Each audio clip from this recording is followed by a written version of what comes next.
Guys सबसे पहले समझते हैं हम डेटाबेस क्या होता है। अगर हम सीक्वल सीख रहे हैं तो उससे पहले हमें पता होना चाहिए कि डेटाबेस क्या होता है और इसका रियल लाइफ में क्या इंपॉर्टेंस है। तो डेटाबेस को समझते हैं कि ये क्या होता है। डेटाबेस एक ऑर्गेनाइज्ड कलेक्शन होता है डेटा का, जिसमें हम डेटा को सिस्टमेटिकली स्टोर, मैनेज और एक्सेस करते हैं। मतलब अगर आपको किसी जगह पे बहुत सारा डेटा सेफ और इजीली एक्सेसिबल रखना हो तो डेटाबेस का यूज़ करते हैं। फॉर एग्जाम्पल, मेरे ही कॉलेज में बहुत सारे स्टूडेंट्स हैं, ठीक है ना। उनका सभी का रोल नंबर है, नेम है और मार्क्स है। अगर मुझे उनका डेटा स्टोर करना है तो मैं डेटाबेस का इस्तेमाल करूंगा। अब बात करते हैं करेक्टरिस्टिक्स ऑफ डेटाबेस। ठीक है, सबसे पहला है हमारा इसमें ऑर्गेनाइज्ड स्टोरेज। अब इसका क्या मतलब है कि हमारा जो डेटा होता है डेटाबेस के अंदर वो एक स्ट्रक्चर्ड फॉर्मेट में स्टोर होता है। मतलब कि हमारा जो डेटा है ना इसके अंदर, वो हमारे टेबल्स में रोज और कॉलम्स के फॉर्मेट में स्टोर होता है। ठीक है, एफिशिएंट एक्सेस, इसका क्या मतलब है, डेटा को सर्च और रिट्रीव करना बहुत फास्ट होता है। तीसरा है हमारा स्केलेबिलिटी।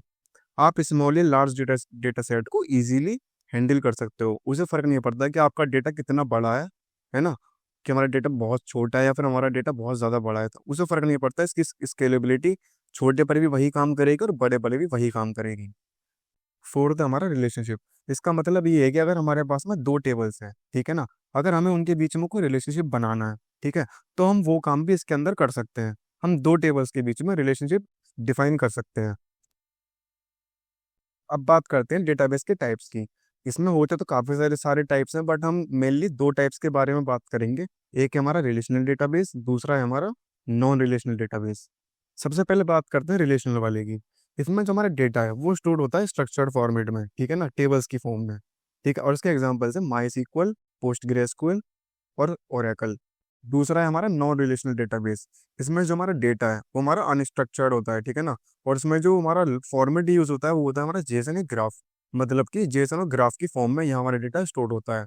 और रिलेशनल में क्या होता है, हमारे टेबल्स की फॉर्म में स्टोर होता है। अब इसके एग्जाम्पल है मोंगो डीबी और कैसेंड्रा। अब हम बात करते हैं real life examples of database. First है हमारा बैंक डेटाबेस। अब बैंक डेटाबेस का क्या यूज होता है, बैंक के डेटाबेस में हमारा क्या स्टोर होता है, हमारी ट्रांजैक्शन डिटेल्स स्टोर होती हैं, ठीक है ना। अकाउंट डिटेल्स जैसे हमारा अकाउंट नंबर हो गया, और कस्टमर इन्फॉर्मेशन की उसका नेम क्या है, उसकी एज क्या है, ठीक है ना। ये सब हमारा बैंक डेटाबेस में स्टोर होता है। दूसरा है हमारा शॉपिंग वेबसाइट, जैसे हमारी अमेजोन है, फ्लिपकार्ट है। इनके डेटाबेस में क्या स्टोर होता है, प्रोडक्ट्स की डिटेल स्टोर होती है, ऑर्डर्स स्टोर होते हैं, ठीक है ना। और कस्टमर्स के डिटेल्स स्टोर होती हैं कि इसने इतने ऑर्डर्स हमारे परचेस करे हैं, इतने ऑर्डर इसने मंगाए हैं और इतने कैंसिल करे। तो ये सब डेटा कहाँ स्टोर होता है, ई कॉमर्स के डेटाबेस में। फिर तीसरा है हमारा सोशल मीडिया, जैसे हमारा फेसबुक है, इंस्टाग्राम है। अब इनके डेटाबेस में क्या स्टोर होता है, ये प्रोफाइल्स स्टोर करता है। जैसे कि प्रोफाइल का डेटा होता है कि हाँ इसका नेम ये है और इसकी ईमेल ये है, इसका बायो ये है। और दूसरा क्या है, पोस्ट भी स्टोर होती हैं, ठीक है। और तीसरा चैट्स भी स्टोर कर सकते हैं। मतलब कि कुछ सोशल मीडिया प्लेटफॉर्म होते हैं कि हाँ वो हमारे चैट्स भी स्टोर करते हैं, तो सोशल मीडिया पे हमारे डेटाबेस इसलिए यूज होता है। तो ये था एक सिंपल एक्सप्लेनेशन ऑफ डेटाबेस। अब आपको समझ आ गया होगा कि डेटाबेस क्या है और इसका क्या इंपॉर्टेंस है।